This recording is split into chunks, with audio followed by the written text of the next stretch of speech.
जय हिंद प्यारे बच्चों, स्वागत है आपका आपके अपने परिवार भारतवर्ष क्लासेस में। प्यारे बच्चों, आप सभी जानते हो कि 6 मई 2023 दिन शनिवार यानी कि कल आप सभी को क्लास 6 का हिंदी का एग्ज़ाम होना है। और इसी को ध्यान में रखते हुए मैं आपके लिए ले आया हूं बच्चों मोस्ट इम्पोर्टेंट क्वेश्चंस। ये क्वेश्चन वन लाइनर है बच्चा, आपको इन प्रश्नों का ध्यान रखना है।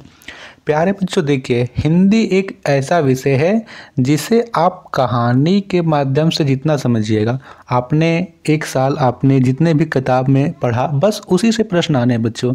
यदि आपको कहानी की कुछ लाइनें, आपको कहानी में जो भी चीज़ें स्मरण होगी कहानी कविता में, उन्हीं से प्रश्न आना है। बिल्कुल इजी सा प्रश्न आएगा। किस प्रकार के प्रश्न आएंगे चलिए हम इस वीडियो में देखते हैं। सबसे पहले जितने भी बच्चे पहली बार आ रहे हैं, पहली बार जुड़ रहे हैं, तो बच्चे आप पहले सब्सक्राइब जरूर कर लीजिए और जल्दी से वीडियो को लाइक करके अपने दोस्तों को शेयर कर दीजिए। चलिए किस प्रकार के प्रश्न आएंगे वन लाइनर हम देखते हैं। तो पहला प्रश्न है बच्चा, कवि वीर कहकर किसको संबोधित करता है, बताइए। तो आपको यहाँ पे यदि आपको विकल्प में आएगा तो आपको चुनना है देश के प्रत्येक नागरिकों को। देश के प्रत्येक नागरिकों को वह वीर कहकर संबोधित करता है। मैं आपको वन लाइनर करवा रहा हूँ। यदि विकल्पों के रूप में आएगा तो आपको ये विकल्प को चुनना है। दूसरा प्रश्न है बच्चा, केले किसने खाए थे। केले किसने खाए थे, तो आपको यहाँ पे ध्यान रखना है केले बंदर ने खाए थे। किसने खाए थे, बंदर ने खाए थे। कैसे पता चला, क्योंकि यदि बकरी केला खाती तो वह छिलकों के साथ खा जाती, छिलका को वो निकाल के नहीं खाती। इससे यह साबित होता है कि केला जो है वो किसने खाए थे, बंदर ने खाए थे। पार्ट 2 का है जिसमें भिड़ंत है, ठीक है। पार्ट 3 है, पार्ट 2 हार की जीत है। तीसरा प्रश्न दे रखा है, बाबा भारती के घोड़े का नाम क्या था, तो आपको ध्यान रखना है घोड़े का नाम सुल्तान है। क्या नाम था बच्चा, सुल्तान था। सुल्तान को चुराने के लिए कौन आया था, खड़ग सिंह आया था, ठीक है। ये सारी बातें आप जैसे ही एक प्रश्न आता है तो आपके मन में उस कहानी की पूरी छवि आ जानी चाहिए, ठीक। प्रश्न संख्या 4 यहाँ दे रखा है कि क्या मोहन के पेट में सच में दर्द था। आपने पाठ पढ़ा होगा ऐसे ऐसे, जिसमें वो स्कूल ना जाने का बहाना बनाता है कि पेट में दर्द है ना, उल्टी जैसा आ रहा है ऐसे। तो क्या सच में था, लिखेंगे नहीं, वह बहाना बना रहा था। क्या कर रहा था, वह बहाना बना रहा था। बच्चों ये प्रश्न इस तरह से मैंने बनाया है जिससे आपको पूरा पाठ ही रिवीजन हो जाएगा। तो वह बहाना स्कूल ना जाने का था, इसलिए वो बोल रहा था पेट में दर्द है मुझे, ऐसे ऐसे हो रहा है, बस ऐसे ऐसे हो रहा है, बाकी उसे कुछ और भी नहीं था। 5वां प्रश्न है, रहीम ने दीपक की तुलना किससे की है। आपने पढ़ा होगा रहीम के 2 है, उसमें कहा गया है जो गति दीप की कुल कपूत गति होए, यानी उससे तुलना किससे कही, कपूत से। कपूत यानी जो पुत्र अच्छा ना हो उसे बोलते हैं कपूत।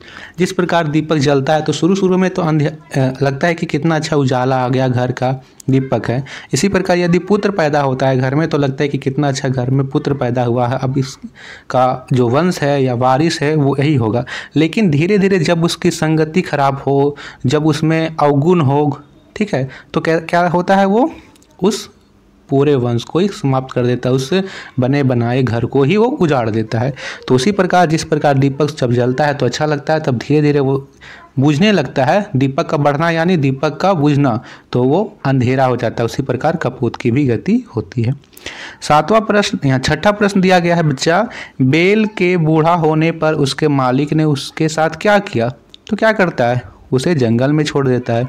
वह उसे जंगल में छोड़ाया, ठीक है। आपने पढ़ा होगा बूढ़ा बैल और सियार इस पाठ में। 7वां प्रश्न है, बैल ने किस जगह को सबसे उपयुक्त समझा। जब वह उसका मालिक उसे जंगल में छोड़कर आया तो वो कहाँ रहता है, तो गुफा में। गुफा में क्यों रहता है, क्योंकि उसके आसपास हरी घास थी, पीने के लिए वहाँ पे उसे झील या फिर नदी मिल गई थी, तो वहाँ पे वह रहता है। 8वां प्रश्न है, बैल का सबसे घनिष्ठ मित्र कौन था, बताइएगा। बैल का सबसे घनिष्ठ मित्र कौन था, तो सियार था। कौन था बच्चा, सियार था, और वही इसके साथ धोखा करता है, वह शेर को अपनी पूंछ में बांध के ले आता है।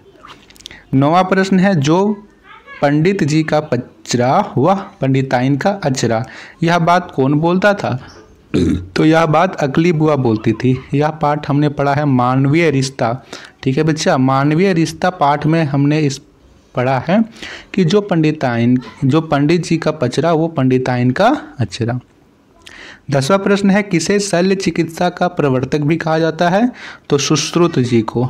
ये तो पाठ का ही नाम है, शल्य चिकित्सा के प्रवर्तक सुश्रुत। 11वां प्रश्न है, प्राचीन काल में काशी राज्य की राजधानी रही है? तो प्राचीन काल में यहाँ पे वाराणसी रही है, इसकी राजधानी वाराणसी।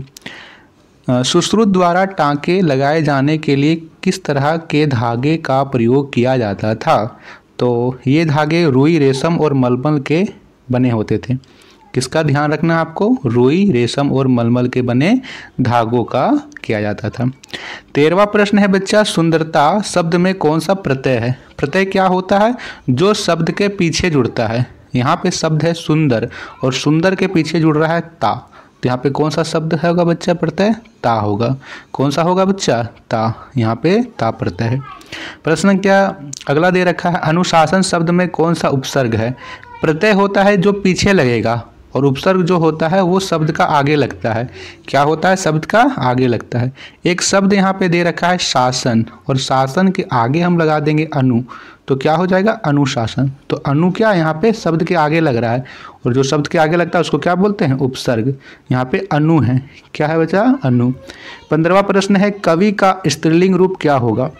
देखिए यह प्रश्न में कई बच्चे कन्फ्यूज होते हैं, कई बच्चे लिख देते हैं कवित्री। ये नहीं लिखना है बच्चों, कवइत्र लिखना है। कव और या में छोटी ई की मात्रा और त्रा में बड़ी ई की मात्रा है, कवइत्री। तो ये 15 प्रश्न बच्चों मुझे इंपॉर्टेंट लगे, आप इसे अच्छे से ध्यान में रखिएगा। और बच्चा मैंने जैसा आपको कहा है कि आपको पाठ को एक बार उसकी छवि बना लेनी है। जैसे आप प्रश्न पढ़ते हो बूढ़ा बैल और सियार, तो उसमें आपको पूरा पाठ का छवि आ जाना चाहिए कि किस प्रकार उसे जंगल में छोड़ देता है और फिर वह गुफा में रहता है, सियार से दोस्ती करता है और सियार शेर को बांध कर लाता है पूंछ में, फिर अपनी सूझबूझ से जो बैल है वो उससे बच जाता है। तो ये सारी चीज़ें आप जब पढ़िएगा उसके, तो आपके दिमाग में सारी चीज़ें ऑटोमेटिक आ जाएगी। और जब आपके सामने 4 विकल्प होंगे, एक चुनना होगा, तो आराम से कर लोगे। तो ठीक है बच्चा, आप सभी को आपके एग्जाम के लिए बेस्ट ऑफ लक। अच्छे से लिखिएगा बच्चा और हड़बड़ाइएगा बिल्कुल भी नहीं, एकदम आराम से लिखिएगा। थैंक यू बच्चा, मिलते हैं हम लोग इसी तरह के एक नए प्रैक्टिस के साथ, प्रैक्टिस सेट के साथ। Thank you.